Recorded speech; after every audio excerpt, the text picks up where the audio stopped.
세례처럼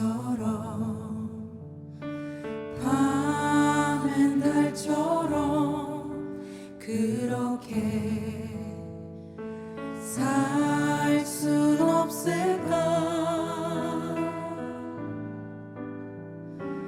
욕심도 없이 어두운 세상 비추어 온전히. 8월 15일 주일 예배 하나님께 올려드립니다.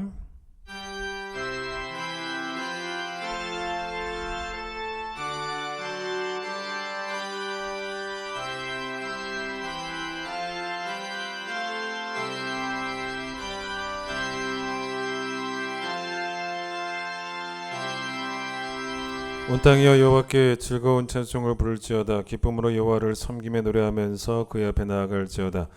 감사함으로 그의 문에 들어가며 찬송함으로 그의 궁정에 들어가서 그에게 감사하며 그의 이름을 송축할지어다. 아멘.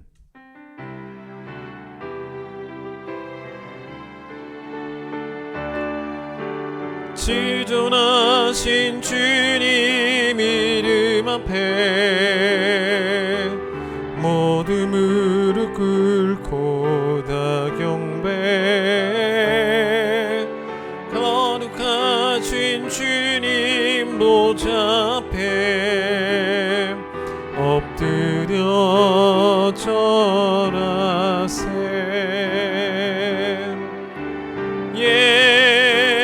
예수는 그리스도,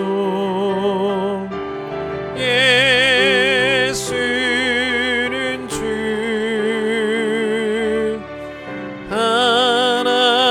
하나님의 영으로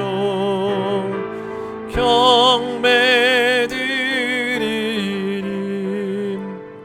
이 시간 우리의 죄악을 고백합니다.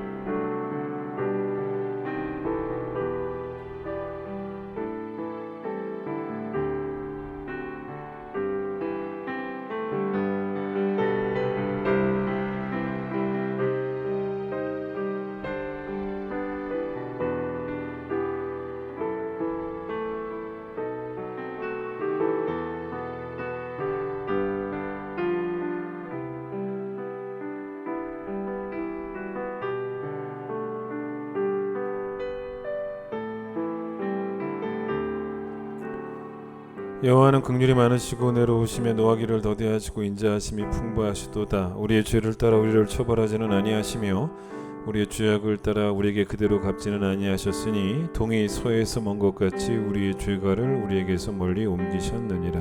아멘. 신앙 고백합니다. 나는 전능하신 아버지 하나님 천지의 창조주를 믿습니다. 나는 그의 유일하신 아들 우리 주 예수 그리스도를 믿습니다.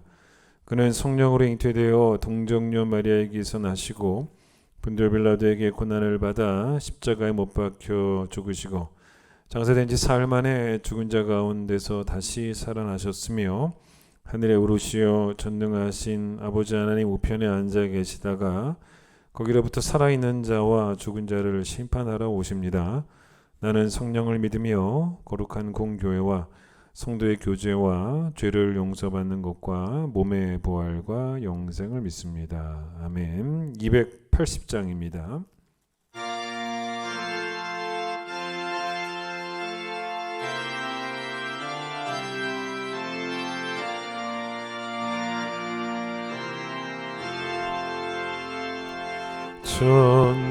전부여 의지 없어서 손 들고 옵니다. 주 나를 외면하시면 나 어디 가리까. 내 죄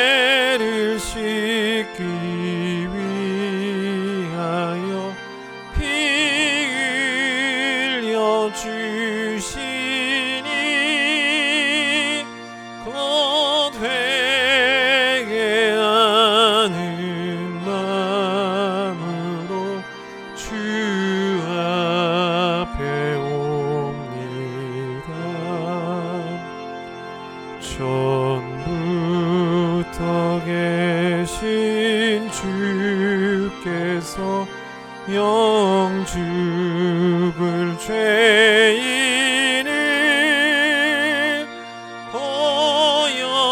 보혈로 구해 주시니 그 사랑 한없네. 내 죄를 씻기 위하여 피 흘려 주시니 곧 회개하는 마음으로 주 앞에 옵니다. 나 예수 의지함으로 큰 권능 받아서 주님께 구한 모든 것을 얻겠습니다. 내 죄를 씻기 위하여 피 흘려 주시니 곧 회개하는 마음으로 주 앞에 옵니다.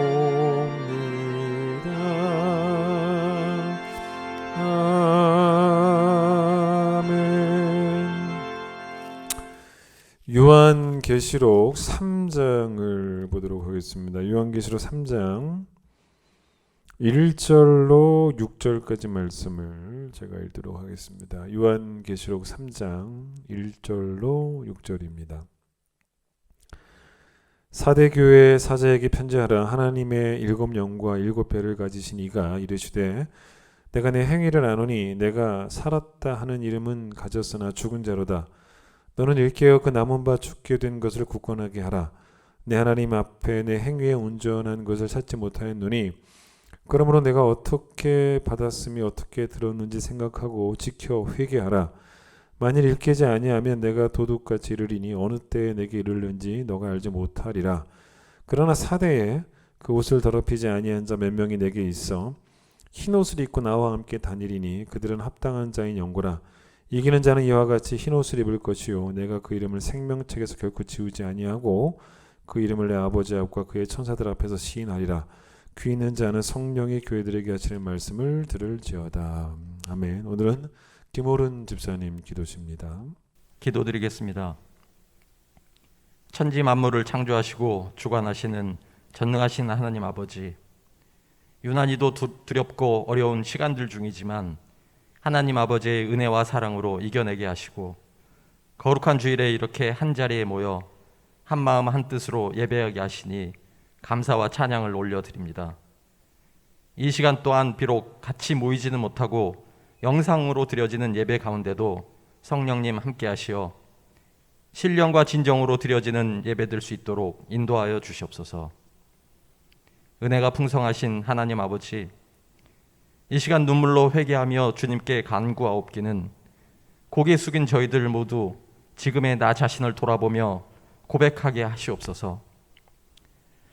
말씀 하나하나를 나 자신을 향하여 외치시는 주님의 음성으로 받으며 감격에 눈물 짓던 그때의 모습이 아직도 과연 변함없는 지금 나의 모습인지, 찬양의 가사 하나하나를 통해 나를 위해 십자가에 달리신 우리 주 예수 그리스도를 떠올리며 눈물로 외쳐 부르던 찬양이 아직도 끊임없이 이어지고 있는지, 나를 위하여 예배하신 주님의 몸 되신 큰 기쁨 교회 안에서 주님을 향한 순종과 열정의 섬김들이 아직도 식어지지 않고 이어지고 있는지 돌아보게 하시고, 여러 상황들과 여건들을 핑계로 나태해지고 식어가는 지금의 저희 모습들을 회개하며 반성과 참회의 기도를 할 수 있도록 하시옵소서.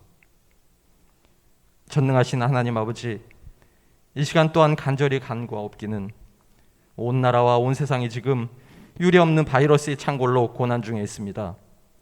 비록 이런 고난은 분명 견디기 어려운 고통과 절망을 모두에게 안겨주지만 권능의 하나님이 내 아버지가 되시는 우리 모든 믿음의 자녀들에겐 이 시간 이 자리까지 분명히 함께 하셨던 하나님 아버지의 은혜와 사랑을 다시 한번 되돌아보며 결코 우리를 버려두지 않으실 신실하신 하나님을 신뢰하여 어떠한 어려움 중에도 소망을 잃지 않도록 더 큰 믿음 부어주시고 천지 만물의 주관자이신 하나님 아버지를 경외하지 않고 부정하고 멸시했던 세상의 모든 위선과 우상들에겐 이제는 더 이상 거짓된 믿음과 기도로는 아무것도 할 수 없음을 깨달아 하나님 아버지만이 세상의 주인이시며 구원자이심을 체험하게 하는, 그리하여 은혜와 사랑이시며 참 진리 되시는 하나님 아버지만을 따르는 온 세상이 되게 하시옵소서.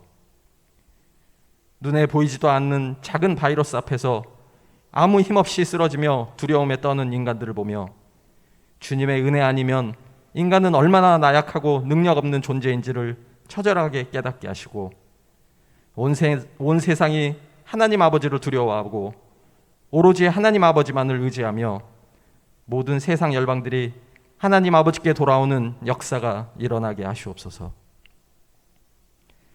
믿지 않는 자들뿐만 아니라 믿음의 자녀라 치장하고 그 속엔 탐욕으로 가득 찼던 한국 교회의 위선과 거짓들도 무너지게 하시고 주님의 몸 되신 교회로 진정 거듭나서 어둡고 썩어져가는 세상을 위해 빛과 소금의 사명을 온전히 감당하는데 부끄럽지 않도록 인도하여 주시옵소서.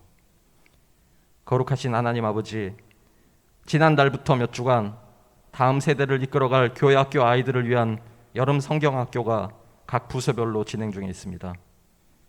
비록 코로나로 인하여 비대면 방식으로 진행되고 있는 여름 성경학교지만 그 어느 때보다도 은혜와 사랑이 넘쳐나는 시간들이 될 수 있도록 인도하시고 준비하고 수고하는 모든 손길 위에 축복을 더하여 주시옵소서. 또한 이제 얼마 남지 않은 수능을 대비하는 고3 아이들뿐만 아니라 모든 주님의 자녀들이 지혜의 근본은 하나님 아버지를 경외하는 것임을 잊지 않게 하시어 어떠한 상황과 여건 중에도 주님을 예배하고 말씀을 가까이 하며 게으르지 않도록 하여 주시고 모든 성도들도 함께 기도와 간구로 동역할 수 있도록 하시옵소서. 온전한 예배의 자리가 하루빨리 회복되어 아이들부터 어르신들까지 모든 우리 믿음의 가족들이 함께 모여 말씀 듣고 기쁨으로 찬양할 수 있도록 권능의 하나님께서 역사하여 주시옵소서. 우리의 목자 되신 사랑의 하나님 아버지, 이 시간 이제 주님의 말씀을 듣습니다. 주님의 종을 통하여 증거되고 선포되는 하나님 아버지의 음성이 이 시간 머리 숙인 모든 주님의 자녀들 한 사람 한 사람에게 다가와 사랑으로 속삭이시는 따뜻한 위로가 되게 하시고 천둥소리같이 꾸짖으시는 훈계가 되게 하시며 감사와 회개의 눈물이 우리 모두의 가슴 속에 다시 넘쳐나게 하시옵소서. 이 시간 진리의 말씀을 전하실 목사님을 위해 기도합니다. 인간의 생각과 견해가 아닌 오로지 하나님 아버지의 참 진리만이 온전히 전해질 수 있도록 성령님 함께 하시어 그 말씀으로 덧입은 모든 성도들이 이 세상을 향하여 힘차게 나아가 온 세상에 빛과 소금 되는 우리 큰 기쁨 교회 모든 성도들 되게 하여 주시옵소서. 주님의 종과 그 가족들 그리고 영상 예배를 위해 준비하고 수고하는 모든 손길들과 빛도 없이 이름도 없이 사랑과 순종으로 헌신하는 교회의 모든 동역자들 위해 은혜와 축복을 내려주시고 이 시간 드려지는 모든 감사와 찬양의 예배가 오로지 하나님 아버지의 영광만을 위하여 올려지게 하시어 주님만이 홀로 영광받는 시간 되게 하시옵소서. 이 모든 간구 살아계셔서 항상 우리와 함께 하시는 우리 주 예수 그리스도의 이름으로 감사하며 기도드립니다. 아멘.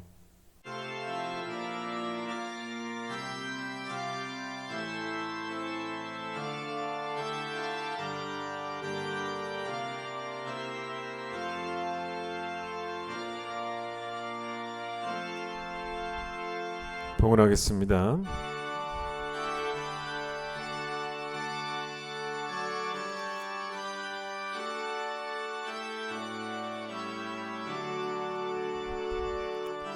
내게 있는 모든 것을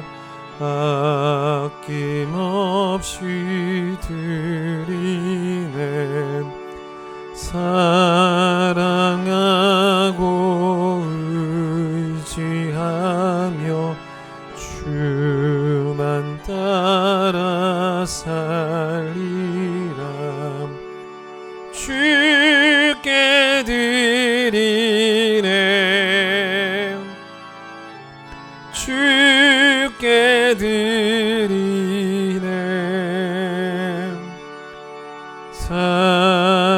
사랑하는 구주 앞에 모두 드리네. 아멘. 측량할 수 없는 은혜로 우리를 사랑하시는 하나님 감사합니다. 보잘것없는 우리를 주께서 사랑하셔서 독생자 예수 그리스도를 보내주시고 우리를 위하여 십자가에 대신 달려 죽으시로 말미암아 우리를 사망에서 생명으로 옮겨주신 그 놀라운 은혜에 참으로 감사드립니다. 구원의 감격을 가지고 구원의 즐거움을 가지고 하나님께 합당한 영광을 올려드리는 예배가 되게 하여 주시고 사는 날 동안 하나님의 하나님 되심이 우리에게 큰 복임을 알게 하여 주셔서 매일매일 그 선하심을 맛보아 알아가며 또 그 선하심을 경험할 때마다 감사함으로 하나님을 예배하는 우리 모든 성도들이 되어질 수 있도록 축복하여 주시옵소서. 우리의 순종이 또 온전할 수 있도록 하나님 우리의 생각을 내려놓게 하여 주시고 우리의 하기 싫은 감정을 바꿔주시고 가장 사랑하는 것이 하나님이 될 수 있도록 우리를 축복해 주시고 또 이 모든 순종이 우리의 힘으로 할 수 없사오니 그 교만마저 내려놓게 하여 주셔서 하나님의 주신 은혜로 우리의 매일매일이 조금씩 더 아름다워지고 성결해지고 또 맑아지고도 거룩해지는 순종하는 성도들 될 수 있도록 축복하여 주시옵소서. 온라인으로 주님께 귀한 예물 구별하여 드립니다. 내가 쓰지 않고 하나님의 것임을 알고 하나님께 드리며 또 교회와 하나님 나라를 위해 드리는 이 예물을 받아주시기를 소망합니다. 헌금할 때마다 우리 마음속에 기꺼이 드리고자 하는 마음을 넘쳐나게 해주시고 어떤 누구도 인색함이나 아까운 마음으로 헌금하는 자 없게 하여 주시고 하나님의 은혜에 늘 감사하는 마음으로 우리의 삶이 또 하나님을 향한 제사가 될 수 있도록 축복해 주시기를 소망하며 예수님 이름으로 기도드립니다. 아멘. 교회 소식 전하겠습니다. 코로나가 또 계속되면서 우리가 또 뭐 4단계가 계속 또 지금 진행이 되어지고 있죠. 이번 주 오늘부터는 그래도 10% 내외로 10%로 예배를 드릴 수 있게 되어서 지난 목요일부터 신청을 받았습니다. 현장과 또 각 가정에서 여러분 예배 잘 드려 주시기를 바라고요. 현장에서 대면 예배 드리시는 분들은 목요일 날 이제 10시에 제가 전 교인에게 문자로 링크를 보내드리는데 이번 주에 신청을 받아보니 이름을 쓰지 않고 그냥 예배 시간만 표시해서 제출 눌러서 신청하신 분들이 계셔서 좀 누군지 알 수 없는 상황이 되어버렸습니다. 그래서 잊지 마시고 꼭 이름 기록하시고 예배 참여하고자 하는 시간 체크하셔서 제출을 눌러주시면 되겠습니다. 10% 예배 드릴 때까지만 이렇게 할 것이고요. 그리고 그 스마트폰으로 좀 하기 어려우신 분들은 저한테 10시 이후에 목요일 10시 이후에 전화나 문자 주시면 신청을 받도록 하겠습니다. 성경학교 어제부터 유년부 성경학교 진행 중입니다. 유년부 성경학교 오늘까지 진행 중인데 잘 끝마칠 수 있도록 여러분 기도해 주시고 또 아이들도 적극적으로 또 참여할 수 있도록 도와주시기 바랍니다. 지난주에 강구했던 것처럼 장학금 신청 받습니다. 신청서 작성하셔서 구제부장님에게 이메일로 보내시면 되겠습니다. 특순이 있습니다.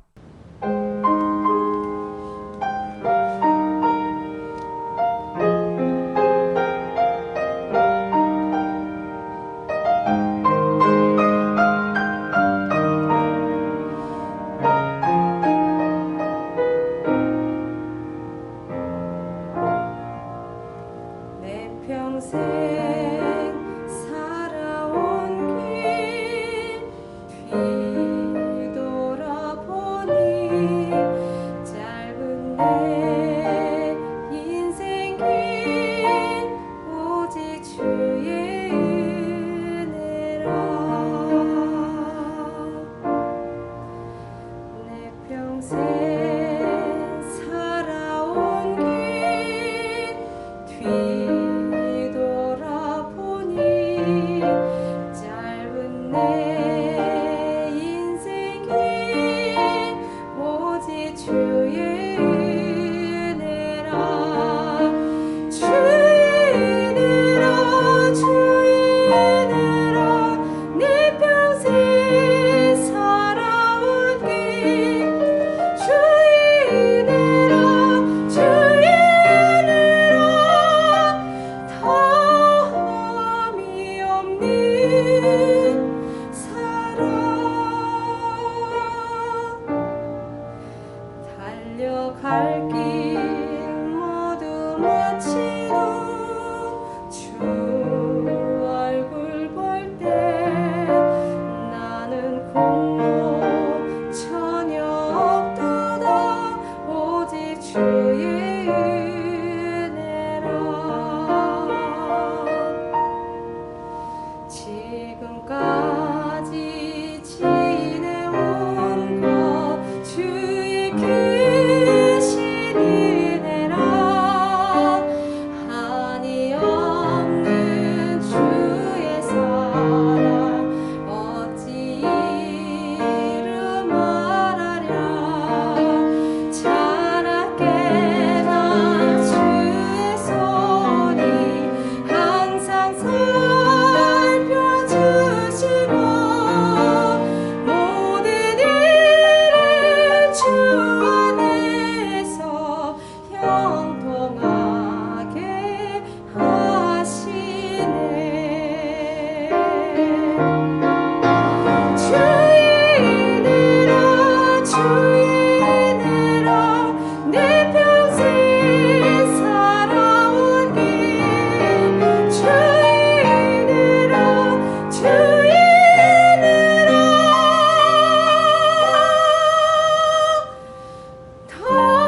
다함이 없는 사랑. 달려갈 길 모두 마치고 주 얼굴 볼 때 나는 공로 전혀 없도다 오직 주의 은혜라. 나는 공로 전혀 없도다 오직 주의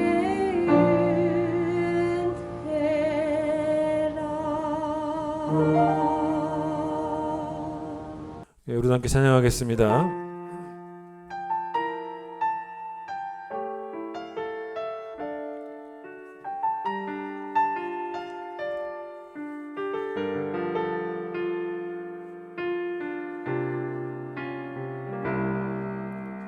낮은 해처럼 밤엔 달처럼 그렇게 살 순 없을까.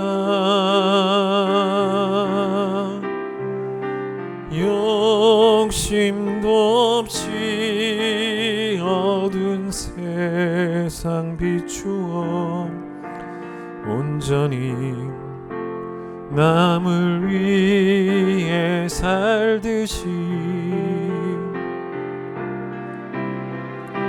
나의 일생에 꿈이 있다면 이 땅에 빛과 소금 되어 가난한 영혼 지친 영혼을 주님께 인도하고픈데 나의 욕심이 하니 나의 못난 자가 언제나 커다란 침대여 나를 짓눌러 맘을 곤곡해 하니 예수여 나를 도와주소서. 내 신앙의 상태를 체크하는 것 중에 하나가 뭐냐면 죄를 미워하는 마음이 내게 있는가라는 문제죠.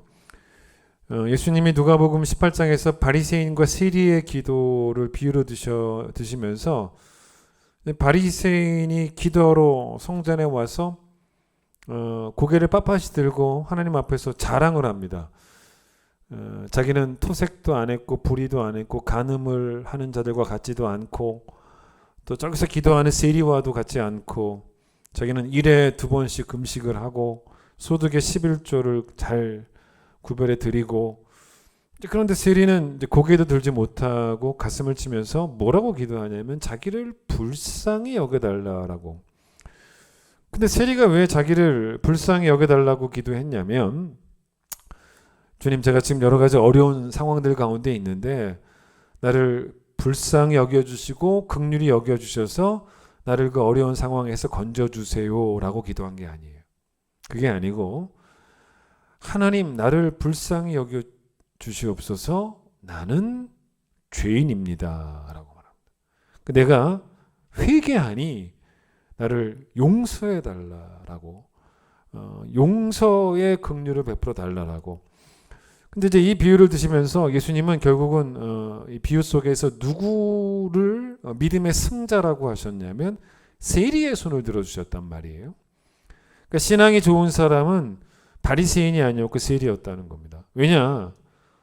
누가 더 죄를 미워했냐는 거죠. 세리였다는 거죠. 세리는 주님, 내가 죄를 더 미워해야 했습니다. 내가 덜 미워했으니까 죄를 지었지요. 저를 불쌍히 여기셔서 제가 죄를 더 미워할 수 있도록 도와주세요. 이런 기도를 했던 거라고 보시면 돼요. 그러니까 죄를 더 미워하지 못한 자기 자신을 부끄러워했다는 거죠. 그런데 이 바리새인에게는 전혀 부끄러움이 없어요. 이게 과연 맞는가 생각해 보시란 말입니다. 여러분의 오늘이 어떻습니까? 회개할 게 없습니까? 그건 여러분이 선하게 살아서가 아니고 아마도 죄를 미워하는 마음을 잃어버렸기 때문인 것이 아닌가. 우리에게 이제 잃어버리고 있는 것이 있다면 바로 그게 뭐냐면 사실은 부끄러움이에요. 그러니까 남이 부끄러운 게 아니고 내 스스로 부끄러운 거죠. 그러니까 세상 사람들은 사실은 그 죄책감이라는 것을 좋아하지 않습니다. 근데 사실 기독교 신앙의 출발은 죄책감이에요. 그러니까 십자가가 없는 기독교는 기독교가 아닌데 십자가 앞에서 죄책감을 느끼지 않는다는 것은 말이 안 되는 거예요. 그러니까 십자가는 나를 고발을 하거든요. 그래서 내가 십자가 앞에 섰을 때 부끄러워서 견딜 수 없는 그 마음이 복음의 출발이에요. 그래서 여러분 뭐라 그럽니까? 복음을 사도 바울이 뭐라 그러냐면 나의 복음이라고 말하는 건 뭐냐면 내가 부끄러웠다는 거예요. 내가 부끄러웠다는 것입니다. 근데 우리는 얼마나 잘못되어 있냐면 내 죄책감을 부담스러워서 이 죄책감을 해결하고 해서 어떻게 하냐면 회개를 하는 게 아니고 남 탓을 합니다.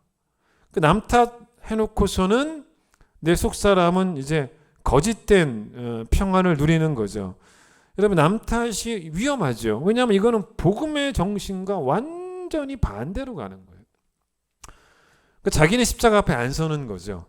여러분 이러다가 결국 어떤 지경까지 갈 수 있냐면 예수님이 내 죄를 대신 짊어지고 십자가에 죽으셨는데 그런 예수님을 향해서 우리는 이럴 수도 있을 것 같아요. 아니 뭐 내 죄가 아니고 예수님 지으신 죄 때문에 십자가 달리신 거 아니에요 라고 말할 지경까지 갈 수도 있어요. 남 탓하면서.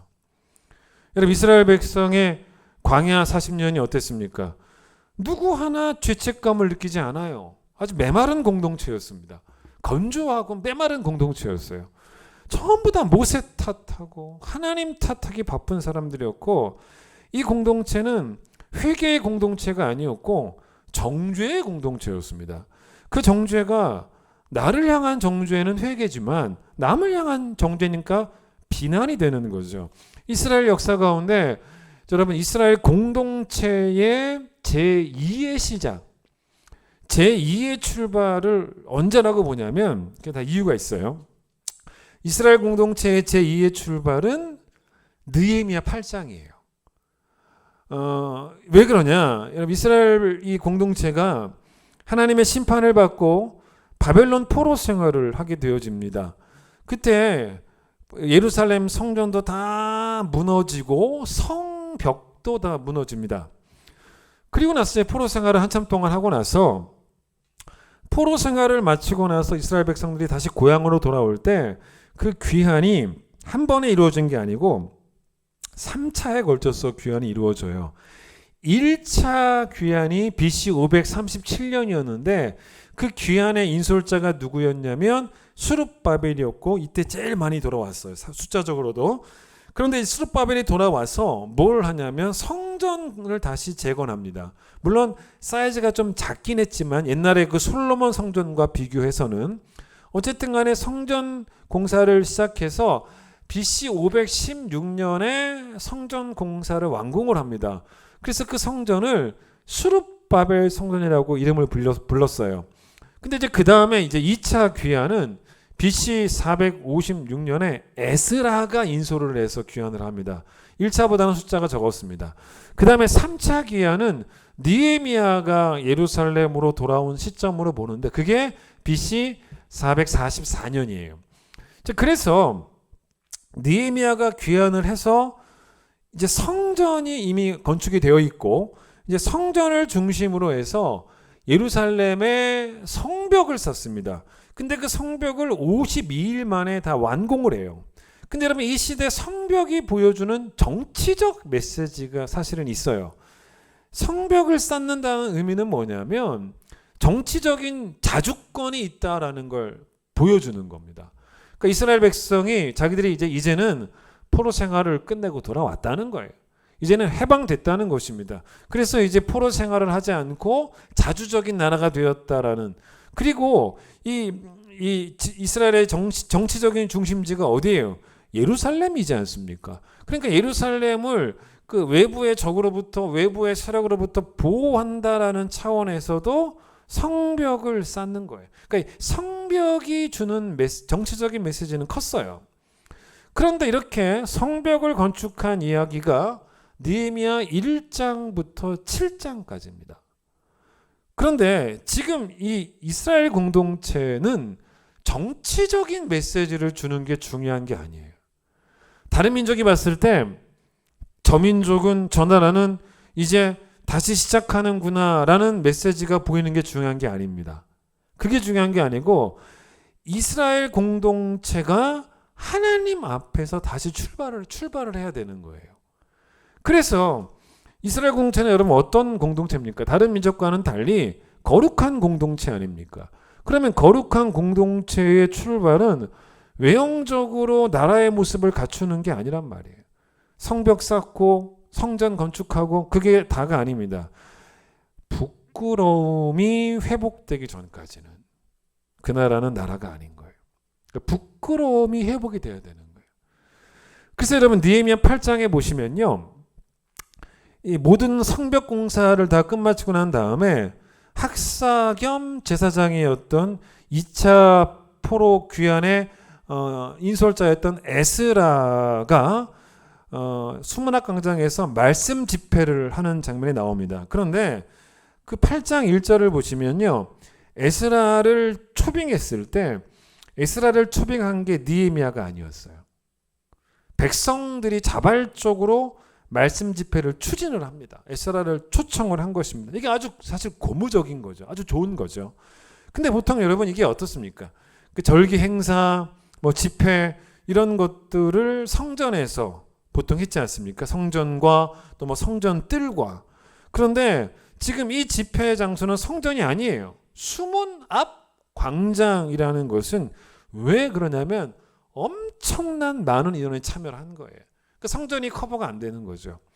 사람이 많았다는 것입니다. 그 다음에 수문이 뭐냐면, 여러분, 수문이 예루살렘 성벽 이렇게 쌓여졌죠. 그런데 그 성벽에는 다 문이 있어요. 근데 그 문마다 이름이 있고, 그 이름은 그 문이 사용되는 목적에 맞게 이름을 지어요. 뭐 양문 그러면 제사 드릴 때 쓰는 양을 데리고 들어오는 문이라든지. 근데 여러분, 수문은 예루살렘 그 성벽 동쪽에 있는 문인데, 수문이 영어로 뭘까요? 워터게이트예요. 워터게이트. 말 그대로 물문이에요. 물문. 그래서 그 문을 나가면 기온샘이라고 하는 샘이 있어서 거기서 물을 기르러 갈 수 있기 때문에 물을 기르러 갈 때 지나는 문이어서 수문인 거예요. 근데 그 수문 앞에 넓은 광장이 있어서 거기에 모인 겁니다. 근데 이제 에스라가 이제 그 광장에서 말씀을 선포하는데 그 시간이 뭐라고 나오냐면 새벽부터 정오까지라고 말해요. 여러분, 새벽이라고 하면 아마 우리 시간으로 하면 한 6시였을 겁니다. 그럼 6시간 동안 내리 말씀을 들었습니다. 여러분, 6시간 동안 말씀을 들었다는 거 생각을 해보세요. 우리 보통 뭐 지금 온라인으로 예배 드릴 때 뭐 40분, 뭐 45분 이렇게 설교 듣기도 하는데 이분들은 6시간을 들은 거예요. 근데 그 어떤 누구도 자세가 흐트러지지 않습니다. 얼마나 긴 시간이었어요.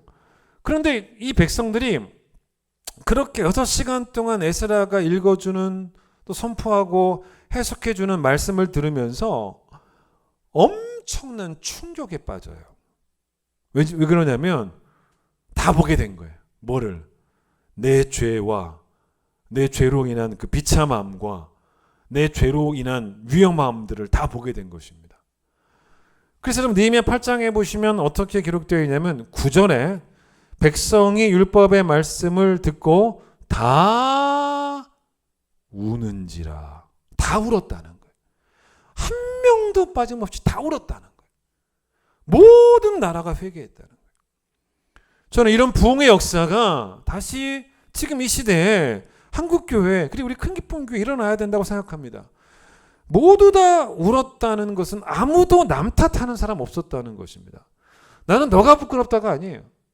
나는 내가 부끄럽다의 영성을 가지고 온 백성이 하나님 앞에서 통회한 거예요. 여러분, 이게 거룩한 공동체의 출발이었어요. 거룩한 공동체 갱생이었습니다. 그래서 여러분, 느헤미야 8장을 이스라엘 공동체의 제2의 출발이라고 보는 거예요. 신학자들이. 그게 정확한 해석이에요. 여러분, 우리 교회가 새로워지는 날은요, 건물의 리모델링이 끝나는 날이 아니란 말입니다. 코로나가 끝나서 다시 다 교회에 모이는 그날도 사실은 아니에요.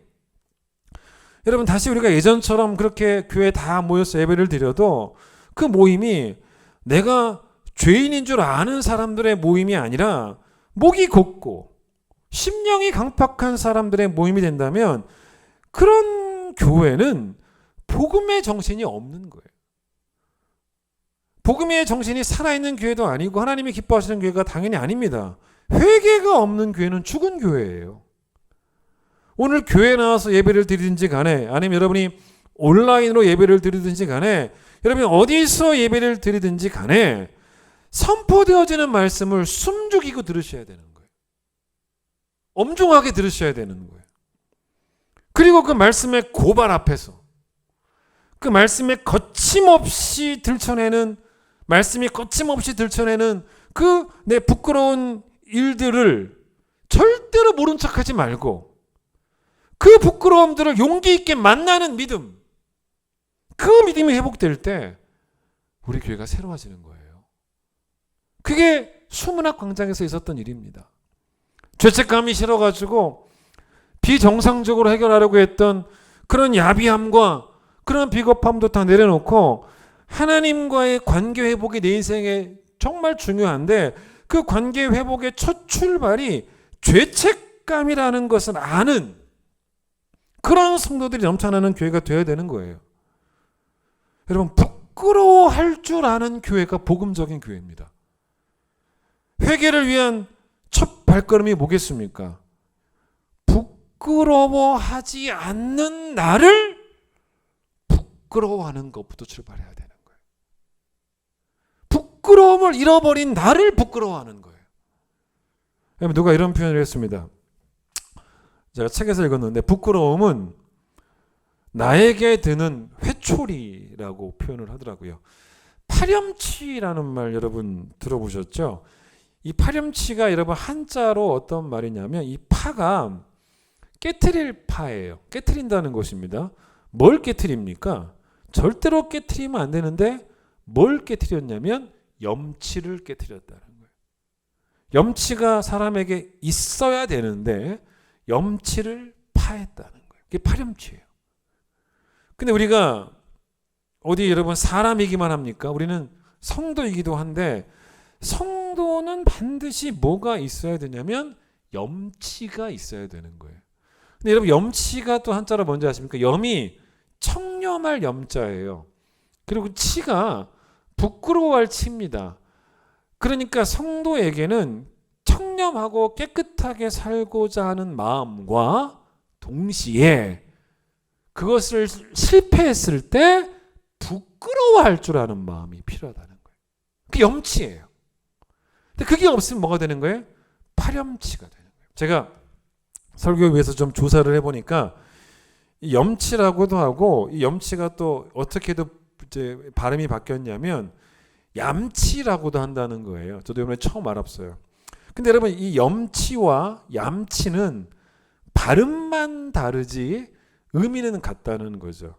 근데 여러분 이 얌치가 또 뭐가 됐냐면 뭔지 아세요? 얌체가 됐다는 거예요. 저도 이번 설교 준비하면서 알았어요.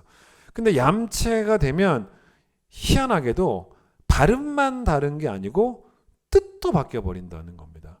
그러니까 얌치는 염치인데, 그렇죠? 얌치가 없는 사람이 뭐예요? 얌체라는 거예요. 얌체가 바로 그런 뜻이라는 것입니다. 동물도 감정이 있죠. 여러분 동물이 감정이 있습니다. 동물은 어떤 감정이 있습니까? 여러분 길 가다가 고양이 보고 와! 한번 해보세요 여러분이. 그러면 공포를 느낍니다. 또 동물도 막 짖고 화를 내고 분노하고 그러기도 합니다. 여러분 그런데 동물의 감정은 공포도 느끼고 두려움도 느끼고 분노도 하지만 절대로 못하는 게 뭐냐면 뉘우치는 감정은 없어요. 그러니까 동물에게는 염치가 없는 거죠. 동물이야말로 파렴치예요. 그런데 우리 사람은 동물과 달라야 되기 때문에 반드시 염치가 있어야 된다는 거죠.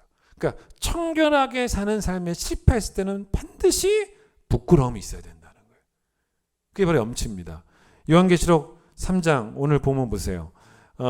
이 4대 요한계시록 2장과 3장에 7교회가 나오는데 그 7교회 중에 4대 교회를 향한 예수님의 말씀을 우리가 읽고 있는데 예수님의 책망이 뭡니까? 거기 여러분 3장 1절 보시면 내가 너의 행위를 아는 끝에 보세요. 내가 너의 행위를 아는데 너는 살았다 하는 이름은 가졌는데 실제로는 죽었다라고 그렇게 이 교회의 사망을 선포하십니다. 아 무섭죠? 근데 여러분 이게 살았다 하는 이름을 가졌으나라는 것은 이게 무슨 말이냐면 뭐 4대 교회, 4대는 지역이잖아요. 뭐 그 지역의 이름이 살았다라는 뜻이 아니고 4대 교회라는 이 교회가 살았다라고 하는 이름을 갖다는 말은 뭐냐면 좋게 소문난 교회라는 거예요. 그러니까 아주 잘 되는 교회라고 소문난 교회, 부흥하는 교회라고 소문난 교회, 교회들 사이에서 좋은 교회로 명성이 나 있었던 그런 교회였다는 거예요. 여러분 심지어는 이런 여러분 이 나중에 한번 읽어보시면 이 요한계시록 2장 3장에 그 7교회가 나오는데 그 대부분의 교회들이 이단들이 들어가요. 그 이단들에 관한 이야기가 많이 나옵니다. 그런데 이단의 가르침에 귀를 기울였던 그런 교회들도 있었는데 4대 교회에 대한 평가는 그런 이야기도 없어요. 그러니까 이 교회에서 분명히 선포되어지는 진리도 옳은 진리였을 거라는 거예요. 바른 진리만 선포되어지는 여러분 겉보기 완전한 교회입니다. 그러나 예수 그리스도의 평가는 완전 달랐다는 거예요. 예수님 보기에는 이 교회는 죽은 교회였다. 사무엘상 16장에 하나님이 사울을 대신해서 이스라엘의 왕을 정하시고 다윗이었죠. 그 차기 왕을 만나러 사무엘에게 가서 만나고 오라고 했을 때 그때 사무엘이 들었던 말씀이 뭐였습니까? 사무엘상 16장 7절 내가 보는 것은 사람과 같지 아니하니 사람은 외모를 보지만 나 여호와는 중심을 보느니라. 저는 이 말씀도 두렵고 여호와가 중심을 보신다. 사람이 보는 바와 다르다라는 또 4대 교회를 향한 오늘 말씀도 참 두렵게 느껴집니다. 정말 두려워요. 왜냐? 예수님 보시기에 우리 큰기쁨 교회가 어떤 교회인가라는 질문 앞에서는 참 두려움이 있어요. 여러분, 우리 교회가 지난 주일에 그 창립된 지 9년이 되었습니다. 지난주를 지나면서 제가 오늘 설교 말씀을 좀 전하고 싶었어요. 여러분, 이 겉보기에는 지난 9년 동안 우리 큰기쁨 교회에 부흥이 있었고 또 교회가 평안했고 그리고 많은 사람들이 저를 아는 제 주변의 목회자들이라든지 아니면 우리 교인들이라든지 아니면 동네 사람들이라든지 우리 교회에 대한 평가가 제가 들어봤을 때는 대부분 다 좋았어요. 그렇게 좋게 소문난 교회 같아요. 그런데 내가 보는 것은 사람이 보는 것과 같지 않다라는 주님의 말씀 앞에서 과연 우리 교회가 지난 9년 동안 하나님 앞에서 과연 떳떳한 교회였다라고 말할 수 있을까요? 교회는 살아있다라는 이름만 가지고 있으면 안 되고 정말 살아있어야 되는 거예요. 교회는 살아있다는 이름이 중요한 게 아니고 생명력이 있어야 되는데 여러분 생명력은 다른 게 아니에요. 온 성도가 부끄러움을 알 때 그게 생명력이에요. 회개하는 만큼 교회는 살아납니다. 여러분 7교회 중 서머나 교회와 빌라델비아 교회는 칭찬만 받은 교회였지만 나머지 5교회를 향해서는 예수님께서 칭찬, 책망, 어떤 교회는 책망만. 그런데 예수님이 이렇게 편지를 쓰신 이유가 뭔지 아세요? 니네 교회가 살아나야 된다는 거예요. 7교회 중에 이 5교회가 살아나야 된다는 것입니다. 여러분 그래서 제가 성경을 연구해 보니까 이 5교회에게 예수님이 동일하게 하실 말씀이 있었어요. 니네 교회가 생명력이 있어야 되기 때문에 동일하게 하실 말씀이 뭔지 아십니까? 회개하라였어요. 회개하라. 2장 5절 보세요. 2장 5절 에베소 교회. 그러므로 어디 썩떨어졌는지를 생각하고 회개하여. 에베소 교회에게 회개하라고 말씀하셨어요. 그 다음에 2장 12절 버가모 교회부터 버가모 교회 볼까요? 버가모 교회는 16절 그러므로 회개하라. 회개하라고 말씀하십니다. 회개를 선포하십니다. 그 다음에 18절 두아디라 교회죠. 두아디라 교회는 어디? 22절 끝에 보세요. 만일 그의 행위를 회개하지 아니하면 회개해라 말씀하십니다. 다 나와요. 그 다음에 3장 넘어갑시다. 사대교회 우리 오늘 보는 이 사대교회 거기에 여러분 3절 중간에 회개하라. 회개하라. 그 다음에 여러분 3장 14절 라오디게아 교회 나오지 않습니까? 라오디게아 교회는 19절 끝에 보세요. 회개하라. 이 교회를 살려야 되니까. 그러니까 여러분 교회의 생명력은 애통함이에요. 교회의 생명력은 부끄러움을 아는 믿음이에요. 그게 교회의 생명력입니다. 우리가 하나님을 아버지라고 부릅니다. 그렇다면 내가 아버지의 명예를 더럽힌 것에 대한 아픔이 있어야 되는 게 맞아요. 예전에 제가 중고등학교 다닐 때 제 친구들이 이제 저희 아버지가 목사님이라는 걸 다 알잖아요. 근데 그때 참 자주 들었던 말 중에 하나가 뭐였냐면 야 교회 헌금 다 너네 집돈이냐? 이런 말 진짜 많이 들었습니다. 그럼 그때 제가 아니거든요. 우리 아버지도 월급 받아 교회에서. 그렇게 대답을 했었어요. 근데 여러분 그런 이야기는 그렇다 치더라도 정말 들으면 안 되는 이야기 중에 하나가 뭐였겠습니까? 야 너는 목사님 아들이 그러면 되냐? 이런 이야기를 들으면 안 되는 거죠. 근데 여러분 그때 그 당시 요즘도 마찬가지겠지만 사람들이 또 친구들이 서로 아이들이 그런 말 합니까? 뭐 어른들이 그런 말 합니까? 야야야, 회사 CEO 아들이 그러면 안 되지. 삼성의 아들이 그러면 안 되지. 그런 말 합니까? 그러면 안 해요. 야, 목수 아들이 그러면 안 되지. 그러면 안 합니다. 야, 대한항공 파일럿 아들이 그러면 되냐? 그런 말 합니까? 안 해요. 야, 의사 아들이 그러면 되냐? 이런 말 하지 않습니다. 왜냐? 세상이 회사 사장님에게, 목수에게, 파일럿에게, 의사에게 사실 높은 도덕성을 요구하지는 않습니다. 그런데 목사는 성직자니까 세상이 요구하는 도덕적 수준 자체가 다르고 그 요구는 목사 아들에게까지 미치고, 그러다 보니 저는 목사 아들로서 아버지의 명예라는 것도 되게 중요했다는 거죠. 그런데 이렇게 세상이 말할 때 이게 틀린 이야기는 아니에요. 교회 다니는 사람이 그러면 되냐? 그런 말 들은 적 있죠, 여러분? 야, 하나님을 믿는다는 사람이 그러면 되냐? 그런 말을 들을 때 우리가 그런 말을 들으면 가장 하고 싶은 말이 뭐예요? 너나 잘하세요.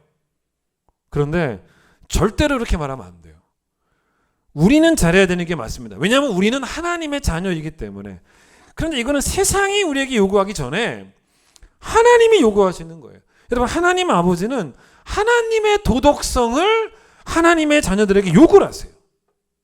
그런데 그분을 아버지라고 부르는 우리가 자녀로서 아버지의 명예를 실추시키면서도 아파하지 않아요.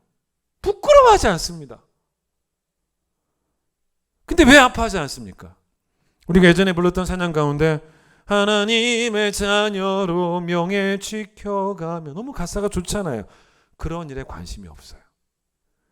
왜냐하면 하나님이 우리에게 뭘 요구하시냐면 자녀다움을 요구하시는데, 우리는 우리가 하나님에게 요구하는 일에 바빠요. 우리는 오히려 하나님에게 뭘 요구하냐면 아버지다움을 요구해요. 아, 이게 얼마나 좀 문제가 됩니까? 좀 가볍게 표현을 해보겠습니다. 오히려 하나님이 우리에게 그럴 것 같지 않으세요? 우리가 하나님의 아버지다움을 요구할 때 하나님이 오히려 우리에게 너나 잘하세요 라고 요구하시지 않겠습니까? 하나님이 뭐라 그러시겠어요? 내 걱정은 말고 네 걱정이나 해라. 그렇게 말씀하실 것 같아요. 내 아버지됨이 부족할까 봐 걱정하지 말고 너의 자녀됨이 부족한 거 걱정해라. 그렇게 말씀하실 것 같지 않습니까? 우리에게 문제가 있어요. 우리에게 문제는 뭐냐면 점점 우리는 진지함은 사라지고 우울함은 커져가고 있다는 것입니다. 사실 여러분, 우울한 그리스도인은 성경적으로 옳지 않아요. 우울함의 이유는 너무 다양하죠. 그 이유들이 다 사실은 부정적인 것들입니다. 그 부정적인 이유로 우울한 거죠. 뭐 어떻습니까? 분해서 우울하기도 하고, 열등감으로 인해서 우울하기도 하고, 장래에 대한 근심과 염려로 인해서 우울하기도 하고, 불만족으로 우울하기도 하고, 자기 연민에 빠져서 우울하기도 합니다. 그런데 여러분, 반대로 그럼 우리의 기쁨은 건전합니까? 우리의 기쁨도 그렇게 건강하진 않아요.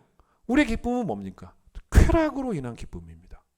그러니까 우리의 감정이 우울함도 나쁘고, 그 슬픔도 나쁘고, 나쁜 슬픔인 거죠. 그 다음에 기쁨도 나쁜 거예요. 그래서 성경이 말하는 게 뭐냐면 우리에게 필요한 것은 우울함이 아니라 진지함이라는 거예요. 그게 어디 나오냐? 찾아보겠습니다. 야고보서 앞으로 한번 가보세요. 야고보서 4장 9절을 보세요. 성경 이런 말씀이 374페이지 야고보서 4장 9절. 뭐라 그럽니까? 슬퍼하며 애통하며 울지어다. 너희 웃음을 제발 진지함으로, 너의 즐거움을 제발 진지함으로 바꾸라는 거예요. 그 진지함이 뭡니까? 애통이에요. 근심입니다. 그 진지함이, 우울함이 아닙니다. 여러분 잘 보세요.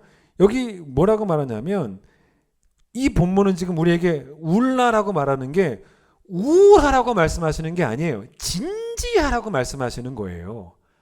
진지하면 울어요. 진지하면 애통합니다. 제발 내 죄를 가볍게 다루지 말고 진지하게 다루라는 거예요. 제발 그 죄를.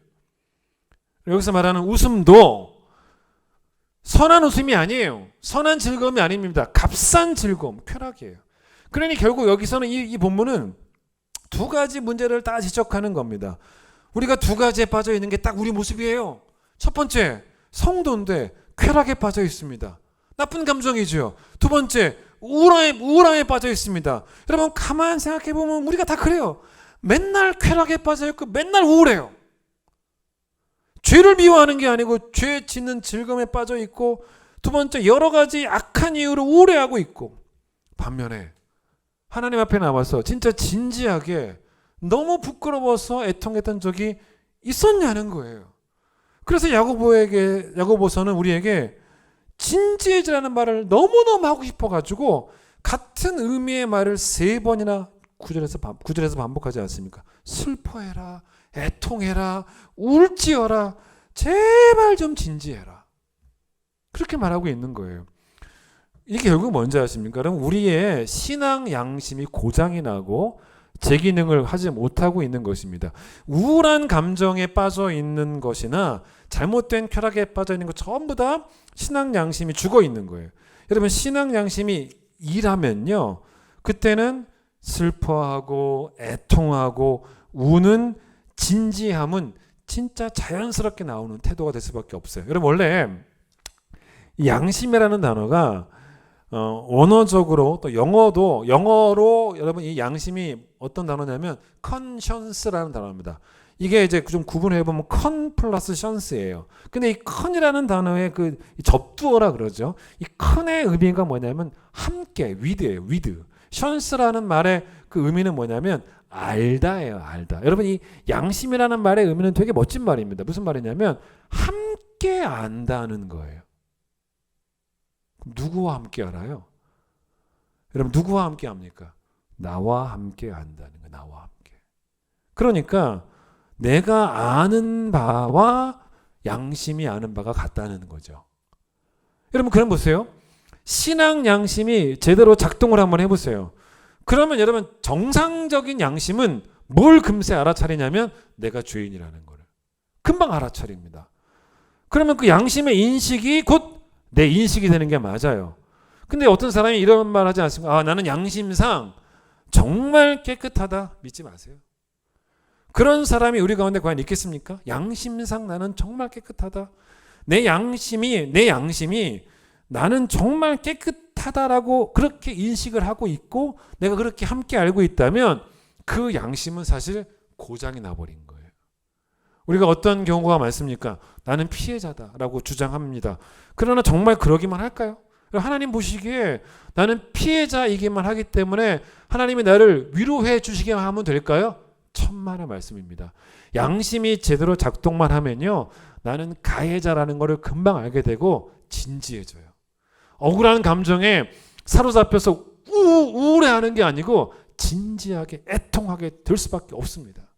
여러분 하나님의 아버지 되심을 요구하는 우리는 뭘 바라요? 하나님 내 슬픔을 기쁨으로 바꿔주세요. 물론 하나님이 우리의 슬픔, 고난 가운데 있는, 아픔 가운데 있는 나를 고난에서 건져주셔서 기가 막힐 웅덩이에 빠진 나를 건져주셔서 슬픔의 죄를 다 벗겨주시고 기쁨의 화관을 쓰게 해주실 하나님 맞습니다. 그러나 제가 오늘 설교는 하나님의 은혜를 말하고자 하는 말이 아니에요. 우리의 믿음을 말하는 거예요. 우리의 태도를 말하는 설교입니다. 우리의 자녀됨은요, 하나님의 아버지됨이 말고 우리의 자녀됨, 우리에게 요구되는 우리의 자녀됨은 우리의 기쁨을 슬픔으로 바꾸는 진지함. 그걸 이루라는 거예요.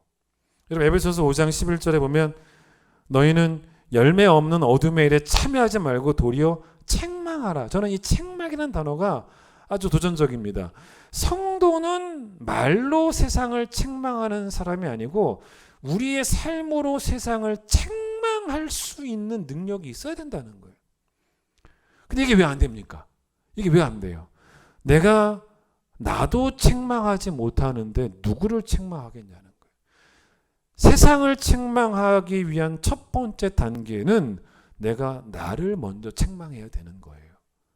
오늘 본문 보시면 이제 이 사대 교회의 문제를 이제 해결하는 이제 방법 중 다시 한번 요한계시록 2장을 봐보세요. 방법 요 얘기를 짧게 하고 마치겠습니다. 그 이 사대교회 문제를 해결하는 방법 중에 하나로 예수님께서 말씀하신 게 그 하나가 있습니다. 그게 바로 뭐냐면 자, 이 교회가 죽은 교회라고 판정을 받았어요. 그러나 이런 와중에도 잘 들어보세요. 전체 교회의 흐름이 그랬지만 그 흐름과는 다른 길로 가던 몇몇 사람들이 존재했어요. 이거를 보통 성경에는 뭐라고 말하냐면 남은 자라고 말해요. 남은 자. 여기에도 남은 자 사상이 있어요. 그게 바로 4절이에요. 뭐라고 합니까? 그러나 사대에 그 옷을 더럽히지 아니한 자 몇 명이 있다는 거예요. 남은 자입니다. 2장 24절 보세요. 두아디라 교회가 하나님께 책망을 들었지만 24절 보세요. 두아디라에 남아 있어 이 교훈을 받지 아니한 자, 남은 자들이 이렇게 교회들이 있었다는 것입니다. 지금 우리가 보는 이 사대교회가 얼마나 답답합니까? 그런데 이 답답한 교회에 희망이 될 수 있는 사람들이 남아 있었다는 거죠. 소수의 신자들이 있었는데 이 소수의 신자들이 죽어가는 이 교회에 불씨를 지필 수 있는 그런 신자들이었다는 것입니다. 물론 여기서 말하는 소수의 신자들은 나머지 교인들보다 더 깨끗한 성도들이라고 할 수 있겠지만 그것뿐만 아니라 그들보다 더 부끄러워할 줄 아는 성도들이었을 거라는 거예요. 이 남은 자들이. 에스겔 14장을 보고 마치겠습니다. 요한계시록 덧붙여도 돼요. 에스겔 14장의 본문을 보고 오늘 설교를 마칠까 합니다. 에스겔 14장을 보시면 1168페이지입니다. 여기 그 12절 이하를 보시면 소제목이 의인도 뭐만 건진대요. 자기의 생명만이란 말이 중요합니다. 그러니까 회개하지 않은 자가 하나님께 벌을 받을 때 회개한 자는 건짐을 받는 거죠. 이제 그런 이야기인데 여러분 잘 보시면 철저하게 개인적인 문제라는 거예요. 그래서 14절을 보세요. 하나님이 에스겔을 통해 주신 말씀에 의로웠던 사람 4명을 언급을 하세요. 이 3사람을 말합니다. 누굽니까? 노아, 다니엘, 욥을 말합니다. 그런데 이 노아와 다니엘과 욥이 이 3사람이 죄 많은 너희들의 그 지금 이스라엘 백성들 가운데 같이 있다 할지라도 이 3사람이 아무리 의로워도 이 3사람 때문에 공동체가 안전하는 법은 없다는 거예요. 그래서 뭐라고 14절 보세요. 비록 노아, 다니엘, 욥 이 3사람이 거기 있을지라도 그들은 자기의 의로 자기 생명만 건질 수밖에 없다는 거예요. 그래서 여러분 16절 또 보세요. 비록 이 3사람이 거기 있을지라도 하나님이 이거를 명확하게 하시기 위해서 맹세까지 하세요. 맹세를 어떻게 하시냐면 하나님 맹세를 어떻게 하시냐면 자기의 삶을 걸고 맹세하신다는 거예요. 그러니까 무슨 말이냐면 하나님은 영원 불멸한 분은 아닙니까? 하나님은 영원토록 존재하시는 분입니다. 영원히 살아계신 분이에요. 그 진리를 걸고 맹세하시는 거예요. 자기 자신을 걸고 맹세하신 거예요. 그게 뭐냐면 그렇게까지 말씀하신 게 뭐냐면 남은 자들이 다른 사람을 대신해서 회개해봐야 소용없다는 거예요.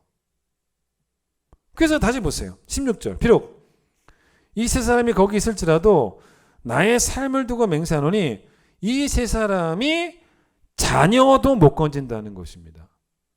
자기만 건진다는 거예요. 또 나오죠. 20절. 비록 노아, 다니엘, 욥이 거기 있을지라도 나의 삶을 두고 맹세하노니 그들도 자녀는 건지지 못하고 자기의 공의로 자기 생명만 건지겠다라고 말씀하십니다. 여러분 정확하게 이해하셨지 않습니까?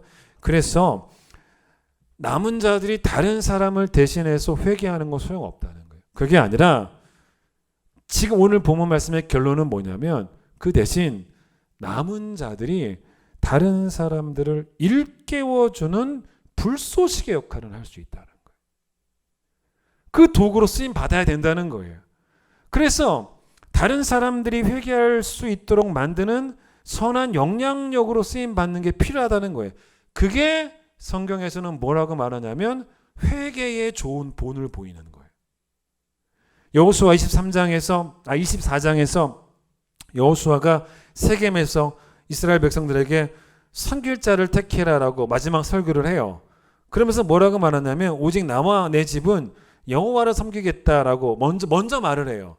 뭘 의미합니까? 여호수아는 본을 보이는데 최선을 다했다는 거예요. 그리고 본을 보였지만 선택은 각자의 몫이었다는 것입니다. 그런데 백성들이 다 뭐라고 대답하냐면 우리는 결단코 여호와를 버리지 않고 다른 신들을 섬기지 않겠습니다라고 다 대답을 해요. 이게 뭡니까? 백성들은 여호수아에게 선한 영향을 받은 거예요. 여호수아가 불쏘시개가 된 것입니다. 예수님에게 전체 교회가 죽었다라는 평가를 받았지만 사대 교회가, 여러분 우리의 소망이 뭡니까? 나만 사는 게 아니라 우리 교회가 함께 살아야죠. 여러분이 사랑하시는 큰 기쁨 교회가 함께 살아야 돼요. 따라서 여러분 절대로 한 사람만 회개한다고 될 일이 아닙니다. 다른 말로 바꾸면 나만 잘하면 된다는 정확한 표현이 아니에요.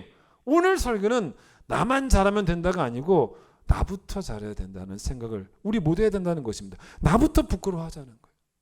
나부터 회개해서 우리 교회가 새롭게 되는 그 출발이 내가 되고 싶은 그런 선한 욕심이 있어야 된다는 거예요. 이거를요, 사대교회를 바라보면서 존 스토튼 목사님께서 뭐라고 말씀하셨냐면 이 교회 안에는 교회 안에 교회가 있었다는 거예요. 그러니까 전체 교회는 죽었지만 그 교회 안에 살아있는 남은 자들, 성도들의 무리, 살아있는 교회가 있었다는 거죠. 교회 안에 교회만 있어도 전체 교회는 되살아날 희망이 남아있는 거예요. 그걸 말하고자 하는 것입니다. 세상 사람들에게 우리 큰 기쁨 교회가 어떤 평가를 받는지, 물론 좋은 평가를 받는 게 좋긴 하겠지만 실상은 그렇지 않는데 그런 평가를 받는 교회가 지난 9년 동안에 우리 큰 기쁨 교회가 아니었는지 돌아보는 말씀이 되었으면 좋겠어요. 우리 모두가. 그래서 다시 이 9주년을 기념으로 해서 우리 큰 기쁨 교회가 수문합 광장으로 모이는 꼭 그런 교회가 되기를 간절히 축원합니다. 찬양하겠습니다. 하나님, 우리 교회 수문합 광장으로 모입니다. 그곳에서 선포되어지는 말씀을 듣고 통곡하기를 원합니다. 내 부끄러움을 알게 하소서.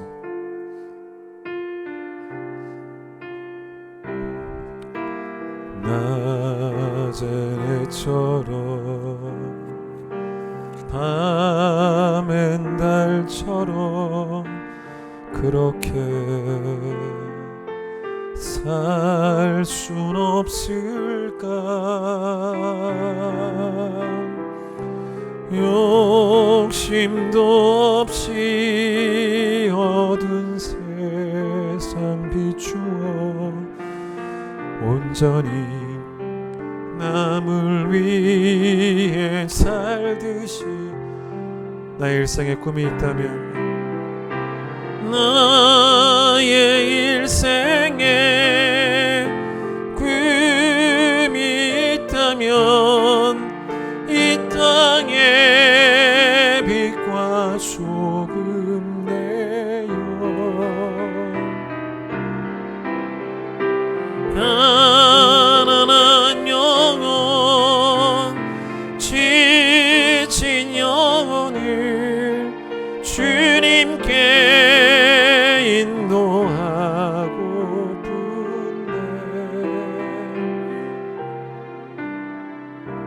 나의 욕심이 나의 못난 자가 언제나 커다란 짐되어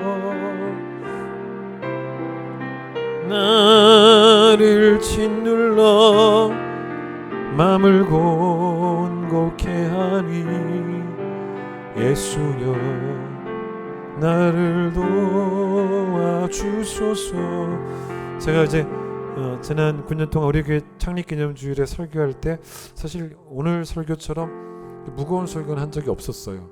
근데 이번에는 이런 설교를 좀 꼭 하고 싶었습니다. 그 지난 9년 동안 우리가 사람의 평가에 스스로를 속이지는 않았는지, 김 목사가 나를 속이지는 않았는지, 여러분을 속이지는 않았는지, 여러분 우리 교회의 실상이 우리가 보는 바와 예수께서 보시는 바가 다르면 어떡하겠어요?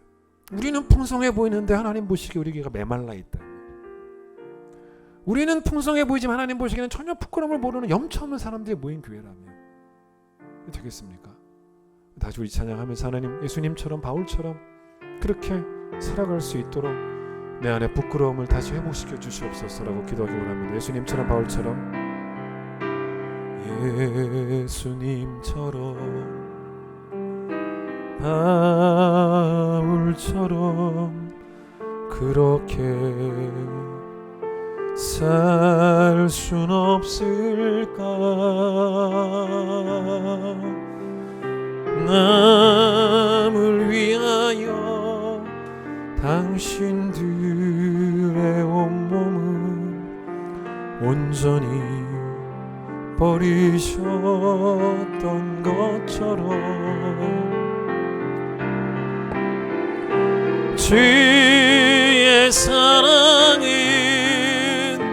베푸는 사랑, 값없이 거저주는 사랑,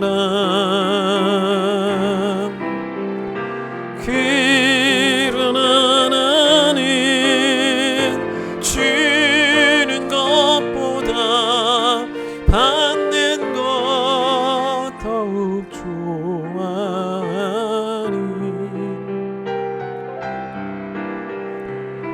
나의 입술은 주님 닮은 듯하나 내 맘은 아직도 주하여 받을 사랑만 계수하고 있으니 예수여 나를 도와주소서. 입술만 아름답고 우리 마음은 추하지는 않은지 사람이 보는 바와 하나님 보시는 바가 분명히 다른데 혹시 내 양심이 나와 함께 알고 있는 그 사실을 애써 외면하고 있지는 않은지 하나님 돌아보게 하여 주시고 오늘 이 귀한 말씀을 통해서 우리 영적인 민낯을 보게 하여 주시고 우리가 발가벗겨져서 얼마나 하나님 앞에서 부끄러움 덩어리인지를 알게 하여 주셔서 먼저는 부끄러움을 잃어버린 나를 부끄러우게 하여 주시고 내 모든 죄의 그 소상한 그 흔적들을 그 기억들을 하나님 앞에 다 토해내며 다시는 그 죄를 범하지 않겠다라고 결단하고 그 죄를 떠나는 그런 건강한 성도들이 넘쳐날 수 있도록 주님 도와주시고 오늘 주셨던 귀한 말씀처럼 정말로 이 땅에 이 교회에 남은 자들이 교회의 부흥을 일으키는 불쏘시개 같은 역할을 할 수 있도록 주님 도와주셔서 나만 잘하면 되는 게 아니고 나부터 잘하겠다고자 하는 그런 거룩한 다짐들로 우리 모두가 그렇게 출발이 되어질 때 하나님 이 교회에 거룩함이 회복되어져서 살아있다는 이름이 있는 교회가 되는 것이 아니고 살아있는 교회, 생명력이 있는 교회가 꼭 우리 큰 기쁨 교회 될 수 있도록 하나님 축복하여 주시옵소서. 이제 예수님 놀라우신 은혜와 하나님의 사랑과 성령의 역사하심이 회개하며 나아가기를 원하는 모든 성도들 위해 함께하여 주시기를 간절히 축원하옵나이다. 아멘.